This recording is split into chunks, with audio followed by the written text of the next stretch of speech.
Hoy vamos a hablar de la misericordia de Jesús y yo les invito a todos ustedes a que me acompañen en sus Biblias a Lucas capítulo 7 y vamos a estar en los versículos del 36 al 48. Lucas 7, los versículos del 36 al 48. Y es un texto que hemos conocido, que hemos escuchado y hoy lo vamos a desglosar porque a partir de este texto vamos a entender el verdadero significado de la misericordia, como Jesús ve la misericordia. Entonces, ¿me dicen amén? ¿Tenemos el pasaje? Amén. Listo. Me voy a permitir leer y me acompañan en sus Biblias. Tiene por título Jesús en el hogar de Simón el fariseo. Y aquí vamos a identificar tres personajes que van a ser parte de este texto. Tres personajes a quienes les vamos a sacar sus características para entender qué es misericordia, qué no es misericordia y cuál es la respuesta que el Señor demanda de nosotros frente a su misericordia. Dice así la palabra del Señor, versículo 36. Uno de los fariseos rogó a Jesús que comiese con él. Y habiendo entrado en casa del fariseo, se sentó a la mesa.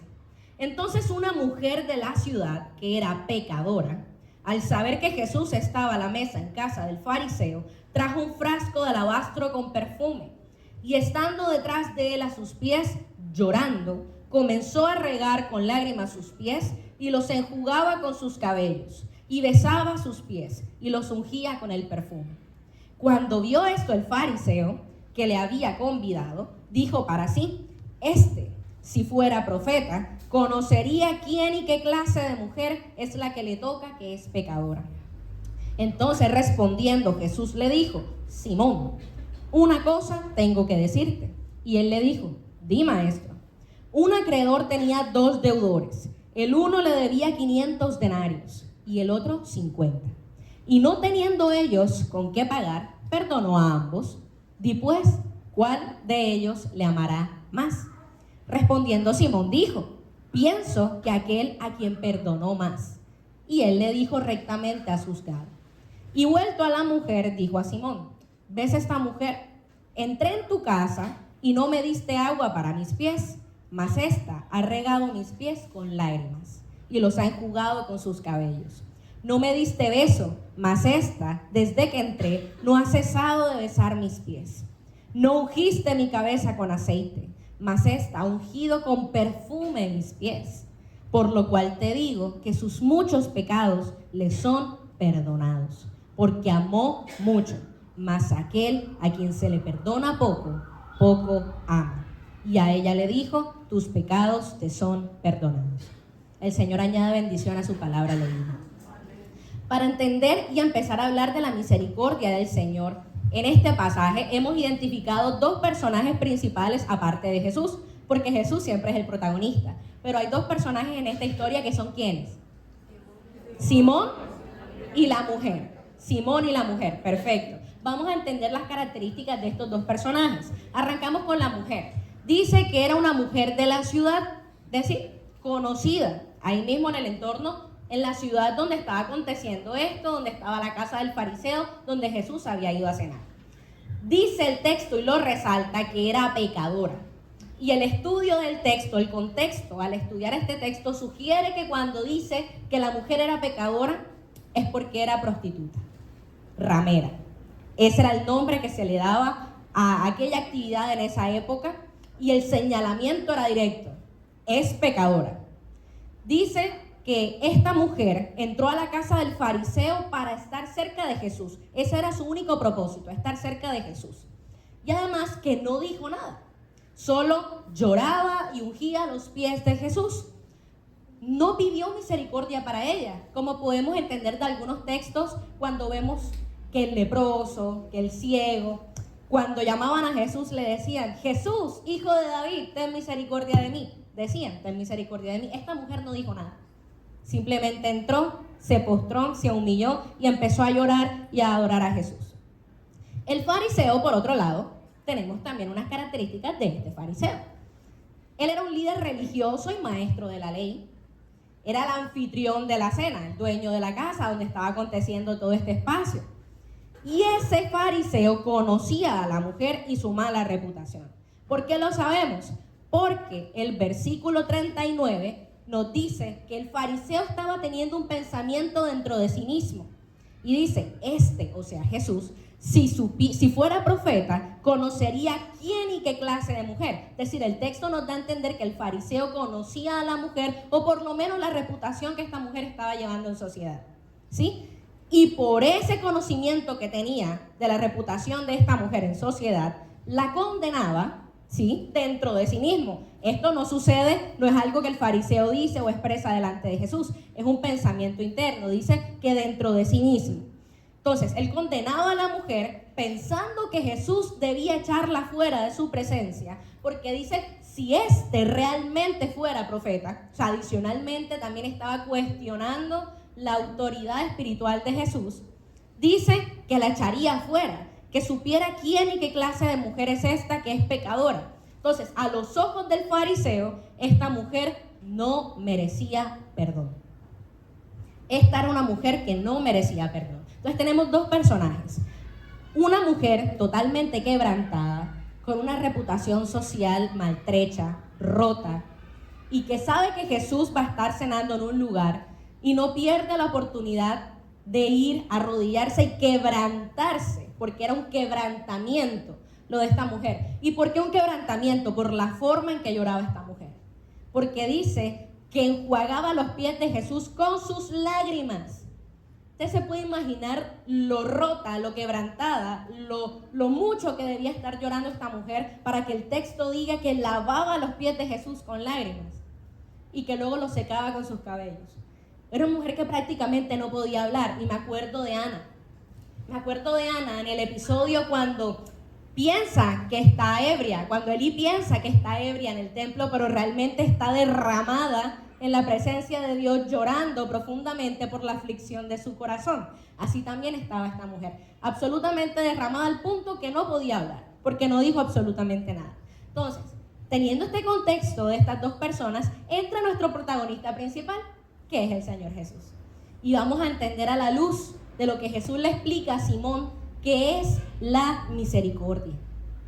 En los textos, en los versículos del 40 al 48, sucede algo hermoso, y es la explicación de una parábola, como Jesús siempre hablaba en parábolas, para tratar de darle a entender a Simón lo que estaba sucediendo en ese momento con la mujer.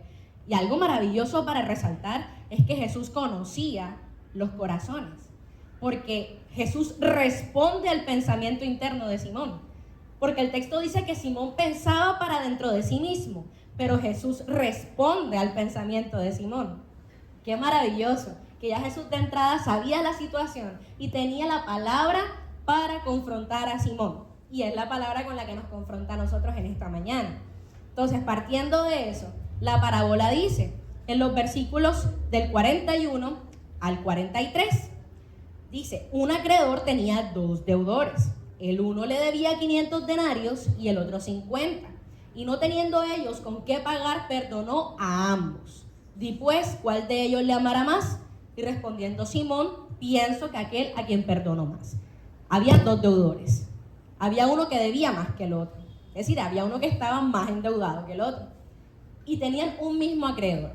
Y el acreedor, movido a misericordia, sabiendo y entendiendo que ninguno de los dos tenía para pagar su deuda, por su propia voluntad se las perdonó. Por su propia voluntad lo hizo. Nació de él el perdón. Y esto nos deja entender qué es la misericordia para Dios y para Jesús. Lo primero, que existe una deuda que es impagable, mi amado hermano. Hay una deuda que así como la mujer, tú y yo tenemos y que es impagable. Y es la deuda del pecado. Es la deuda que se puso sobre nosotros en el momento en que salimos del jardín del Edén y automáticamente nuestra naturaleza es con tendencia al mal. Nuestra naturaleza es con tendencia a hacer lo que nos conviene, a buscar nuestro propio beneficio. Cuando nuestra naturaleza prefiere agradar más las cosas de la carne que honrar a Dios. Esa es la deuda que tenemos con Él y es una deuda impagable. Porque así como estos deudores no tenían dinero, no tenían recursos para pagar, y hoy tú y yo tampoco tenemos nada que dar, absolutamente nada físico que podamos dar, para poder pagar la totalidad de esa deuda que tenemos con Dios, que es eterna. Así como estos deudores somos tú y yo, que por nuestros propios medios y méritos no tenemos con qué pagar. Entonces, existe una deuda y existe un deudor. Y somos, así como esta mujer, tú y yo. Pero también existe un acreedor de esta deuda. Es decir, aquel a quien se le debe. Y al ver que no tiene con qué pagar esos dos deudores, por su propia voluntad y compasión, decide perdonarla. Y ese acreedor es Dios. El acreedor de la deuda eterna es Dios. Y movido a misericordia y compasión, ha decidido por su propia voluntad perdonarnos a ti y a mí la multitud de nuestros pecados. Y además existe una respuesta como consecuencia a esa misericordia demostrada, y es el amor. Entonces dice el Señor Jesús en el versículo 47, por lo cual te digo que sus muchos pecados le son perdonados, porque amó mucho. Mas aquel a quien se le perdona poco, poco ama. Y yo estudiando este texto, este pasaje, me hacía la pregunta, ¿será que hay algunos que debemos más que otros? ¿O será que hay pecados más pequeñitos que otros? ¿Hay pecados más grandes que otros? ¿Será que es que hay uno que es más pecador que otro? Y yo estudiando este texto caía en consecuencia. El Señor Jesús no le estaba diciendo que hay pecados más grandes o hay pecados más pequeños, porque pecado es pecado.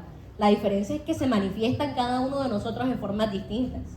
Pecado es uno solo, pero el mío es distinto al tuyo. Mi pecado puede ser distinto al de Brenda, puede ser distinto al de Andrés, necesariamente, porque no somos las mismas personas. Entonces el Señor no se está refiriendo a que hay alguien que debe más que otro. Está hablando de que la misericordia es para todos, independientemente de la vida que tú y yo hayamos llevado o estemos llevando.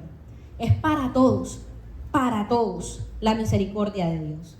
Entonces, recapitulamos, existe una deuda impagable, existimos unos deudores que no tenemos forma de pagar, existe un acreedor que movido a compasión y amor inagotable, decide por su propia voluntad perdonar esa deuda, remitir ese pecado, y existe una respuesta natural a esa misericordia y es el amor. ¿Y dónde lo vemos? Esa mujer, cuando entró a la casa del fariseo, no cesó de besar los pies de Jesús, no cesó de adorarlo, de glorificarlo, de derramarse delante de su presencia, no cesó de ungir sus pies. Un amor tan grande demostrado con actos. Por eso Jesús le dijo, sus muchos pecados le son perdonados, porque amó mucho. Pero ahora, el perdón no depende de ti, de mí. El perdón depende de quien es dueño del perdón, que es Dios. Y entonces, ¿en qué nos confronta esto a cada uno de nosotros? Y es la confrontación que Jesús quería hacer con Simón, en los versículos del 44 al 48, finalizando el pasaje. Cuando Jesús explica esta parábola, le da a entender a Simón, Simón, es que tú estás falto de misericordia. Y me encanta porque el domingo anterior nuestra hermana Paola nos hablaba de la justicia, nos hablaba de esa palabra, has sido hallado falto. Eso a mí me dejó pensando, ha sido hallado falto. Y aquí le estaba Jesús tratando de dar a entender a Simón, ha sido hallado falto en misericordia. ¿Y por qué? Simón era un fariseo, es decir, un líder religioso. Era un maestro de la ley, sabido de todos los ritos, de todos los sacrificios, los holocaustos, las ofrendas, todo lo que se tenía que hacer como consecuencia de la ley judía. Sin embargo, Jesús le dice que esto no es lo primordial y que no es lo esencial, sino una verdadera rendición, reconocimiento de quién es Jesús. Simón nunca se dignó a reconocer quién era Jesús en todo el tiempo que Jesús ya llevaba cenando con él. Dice que en cambio la mujer no paraba de humillarse y rendirse y quebrantarse delante de él, reconociendo que no tenía nada, y aún peor, era mujer en aquella época y la reputación que tenía la condenaba como pecadora. Es decir, que ella estaba expuesta a que en cualquier momento la echaran fuera de esa casa, a que en cualquier momento la sacaran de una forma u otra. Eso es lo que Simón pensaba que Jesús tenía que hacer con la mujer. Si éste supiera quién y qué clase de mujer es esta, que es pecadora, seguramente la sacaría de delante de su presencia. Simón no se reconocía a sí mismo como pecador, sino que juzgaba hacia afuera a la mujer, por lo que en esta historia que Jesús cuenta de los dos deudores, Simón sería aquel que amó poco y por eso se le perdona poco. ¿Qué podemos entender de esto? ¿Qué es la misericordia entonces? ¿Qué es la misericordia? Es la cualidad del carácter de Dios que le permite amar más allá del pecado y perdonar esa gran deuda que nosotros tenemos con Él y que no podemos pagar por nuestros propios medios y que solo encuentra su plenitud en Cristo Jesús. La misericordia de Dios encuentra su plenitud perfecta en Cristo Jesús, porque fue el acto más grande de misericordia y de amor que la humanidad puede tener. Cuando yo pienso en la cruz, pienso en cada una de las cosas que están mal en mí. Cuando yo pienso en la cruz, pienso en la perfección de Jesús y lo comparo con mi vida y digo, Señor, esto y esto y esto están mal. Porque a comparación de tu cruz, esto debe ser cambiado en mi vida. Eso es lo que produce la misericordia, el reconocimiento del pecado, el reconocimiento de la propia condición de debilidad delante de Jesús. Y que ese sacrificio, que ese acto de amor es lo más grande que tú y yo vamos a poder tener en esta vida. Es el amor perfecto. Y por eso el título de este mensaje, que no lo dije al principio, pero así se lo coloqué, es un amor perfecto. Porque esa misericordia, para poder perdonar a aquel que ha ofendido a Dios, solo puede proceder de alguien que es 100% perfecto. Porque nosotros humanamente, es mentira que facilito vamos a ir a perdonar a la persona que nos ha ofendido. Que facilito vamos a ir a decirle, ay sí, te perdono, no te preocupes, todo bien, seguimos siendo amigos. Eso es mentira. Sabemos que tenemos que perdonar, pero no es fácil. Y tal vez nos lleva mucho tiempo y a veces ni siquiera lo hacemos. Por eso Dios, que sí es perfecto, puede demostrar una misericordia perfecta, porque su amor es capaz de perdonar todos los pecados y la multitud de cada uno de ellos.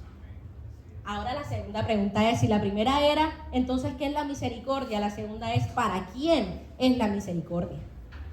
Viendo este texto, vemos la vida de la mujer y vemos la vida del fariseo. ¿Para quién es la misericordia realmente? Para todos. Los dos deudores, ambos debían, y a ambos se les perdonó la deuda.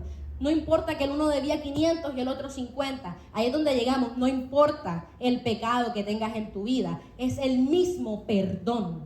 Es el mismo perdón que procede del Padre. Por eso la misericordia es gratuita para cada uno de nosotros. Y estudiando esto me confrontaba demasiado, porque el Señor me hacía entender algo hermoso. ¿Sabes qué es lo más hermoso, iglesia? Que solo Dios conoce el monto de la deuda de cada persona. Solo Dios conoce a profundidad los pecados y errores tuyos y míos. Cualquier persona que está al lado tuyo, que está a tu alrededor, puede conocer tu vida por una o dos cosas que te haya visto pasar, por una o dos cosas que te haya visto afrontar, pero solo Dios conoce la extensión, la profundidad y el monto de la deuda de cada uno de nosotros. Es decir, solamente Él conoce la extensión verdadera de la situación que tú y yo estamos llevando, y con todo eso nos perdona, con todo eso nos redime. Entonces puede que el hermano te vea a ti en la iglesia y diga, esa persona está bien, está en el espíritu, está gozoso, se le ve dichoso, mira cómo canta, mira cómo alaba, mira cómo enseña, pero tú no sabes realmente la extensión y la profundidad de lo que esa persona le ha entregado a Dios en su vida, del pecado que le ha confesado a Dios y por el cual ha recibido perdón. Así que esto nos confronta a nosotros a entender que solo Dios conoce y que los demás pueden hacerse sus propios juicios sobre nuestra vida, según lo que ven y crean desde afuera. Y creen que ya con eso tienen suficiente argumento para condenar, para emitir juicio, para decir, es que obraste mal, es que lo hiciste mal, es que tienes derecho a esta consecuencia, y así, y así, y así, con el dedo señalado. Pero solo Dios que conoce tu vida y la mía, y ve lo que los demás no ven, ese pecado que has tratado de dejar por años, ese rencor que no has podido soltar por años, esa mala decisión que hoy todavía te está dando malas consecuencias. Solamente Dios conoce eso, y con todo te dice, ven, estemos a cuentas. Si tus pecados fueren del color de la grana, como la nieve, serán emblanquecidos, dice Isaías. Por último, ¿quién realmente puede recibir la misericordia? Porque la misericordia es para todos, pero no todos la pueden recibir. Y esa es la gran verdad. No todos pueden recibir la misericordia. ¿Y por qué no todos pueden recibir la misericordia? Porque ahí sí ya depende de la condición de tu corazón, de la disposición que tú tengas a recibirla. ¿Y en qué evidenciamos esto?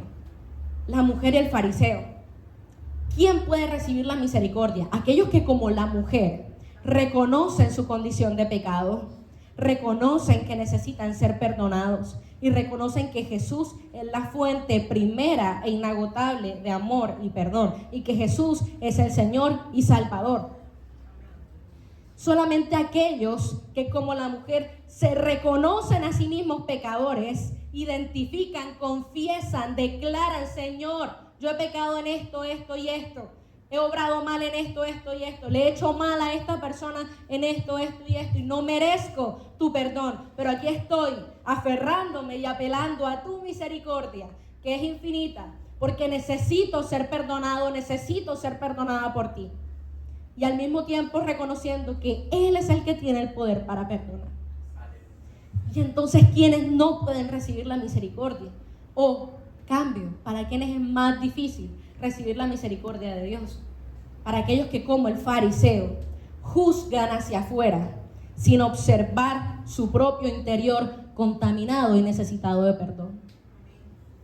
Esa es la primera actitud que no nos deja recibir misericordia ni estar plenos en el amor perfecto de Cristo. Cuando yo me centro más en la vida de mi hermano que en mi propia vida. Cuando yo estoy más pendiente de los tropiezos y las caídas de los demás que en entregarle al Señor eso que ya desde hace rato me está diciendo que le tengo que entregar. Lo segundo, no reconocen que necesitan ser sanados, porque todo el tiempo pecamos contra Dios. Mis hermanos, todo el tiempo estamos ofendiendo a Dios, de mente, de palabra, en nuestros actos. Todo el tiempo estamos pecando contra Dios y necesitamos ser perdonados, necesitamos ser sanados. Pero si tú no reconoces que tienes la enfermedad, entonces ¿qué le vas a decir al médico en la cita? ¿Y cómo te va a poder orientar y dar el mejor tratamiento? Si no le dices lo que tienes, si no le hablas con pelos y señales, con los puntos sobre las íes, ¿qué es lo que te pasa? Así es, Jesús. ¿Cómo puedo yo recibir misericordia y ser perdonado si no reconozco que tengo algo por lo que necesito ser perdonado? Lo último, no reconocen que Jesús es el Salvador. Y esto para mí es el quid del asunto y lo que cambia todo. Si yo no reconozco que Jesús es el Salvador, si yo no reconozco que Él es la fuente inagotable de perdón y de amor, no hacemos nada. Porque es por su sacrificio, porque es por su muerte en la cruz que el pasaje al Padre está abierto, que antes estaba cerrado. Entonces tú no puedes alcanzar perdón de otra forma. Tú no puedes alcanzar perdón por las obras que tú hagas, por más buenas que sean. Hay un dicho que dice que el infierno está lleno de buenas intenciones. No basta simplemente con querer hacer lo bueno o con hacer obras buenas. Se trata de rendir tu corazón y reconocer que tienes que ser cambiado, y ya luego las buenas obras fluirán de una comunión verdadera y de un corazón transformado. Porque un corazón que es transformado obra como consecuencia de esa transformación. Entonces, ¿qué podemos aprender? Jesús nos ha dejado clara su voluntad. Y yo quiero que la miremos en Mateo 9:13. Jesús nos ha dejado clara su voluntad. Mateo 9:13 dice: id pues y aprended lo que significa: misericordia quiero y no sacrificio, porque no he venido a llamar a justos, sino a pecadores al arrepentimiento. Mi hermano, si tú te reconoces como justo a ti mismo y reconoces o dices que no tienes nada por lo que ser perdonado, fuerte, apaga y vámonos, porque no hay nada que hacer ahí. Si tú mismo no reconoces y no identificas que esto está mal en tu vida y que se lo tienes que entregar al Señor. Es el caso del fariseo en este texto de Mateo, y Jesús dice lo que dice Oseas 6:6, porque misericordia quiero y no sacrificio, y conocimiento de Dios más que holocaustos. El Señor quiere una dependencia genuina, no obras. Las obras fluyen como consecuencia de la dependencia, del corazón rendido, de la comunión diaria. Una vez escuchaba a mi hermana Rosa Andrade cuando tenía una prédica, y esa palabra nunca se me ha ido. No podemos vivir de reservas espirituales, mis hermanos. No podemos vivir de reservas espirituales. Si yo hoy vine al templo el domingo y escuché el mensaje, y durante los siguientes días de la semana no refuerzo, no retroalimento, no me lleno de él nuevamente, al final de la semana voy a estar agotado, vaciado, y lo más seguro es que los afanes de esta vida, que mis propios pensamientos, me van a pasar factura. Así que misericordia quiero y no sacrificio. Jesús espera de nosotros que respondamos a su misericordia, reconociendo que necesitamos ser perdonados y actuando en consecuencia. ¿Y cómo se logra eso? Obediencia. Obediencia. La obediencia es la respuesta natural de la misericordia. Y sabes que es producto también de la obediencia, no solamente el que tú recibas la misericordia, sino que se la muestres a los demás. Porque el Señor es misericordioso contigo y conmigo, por lo tanto tú y yo debemos ser misericordiosos y perdonar a los demás sus ofensas. Y restaurar en amor, no en juicio, no en condenación, no en señalamiento, no decirle a la persona y recordarle constantemente su pasado, y recordarle constantemente lo que ha hecho y poner el dedo en la llaga. No, eso no es misericordia. El Señor nos dice, así como yo te he dado un perdón que no te mereces, porque te amo, dale al otro que tampoco se merece tu perdón, porque ninguno de los dos merece perdón. Es como los dos deudores, ninguno de los dos merecía perdón, pero ambos fueron perdonados. Entonces, la misericordia en nuestras vidas se afianza al perdonar nosotros a quienes nos han ofendido, al no juzgar los errores de los demás, porque todos tenemos la misma condición, y restaurando en amor cuando hayamos caído. Es lo que les decía, el pecado es uno solo, pero se manifiesta en la vida de cada persona de forma distinta. Los errores son distintos para cada persona.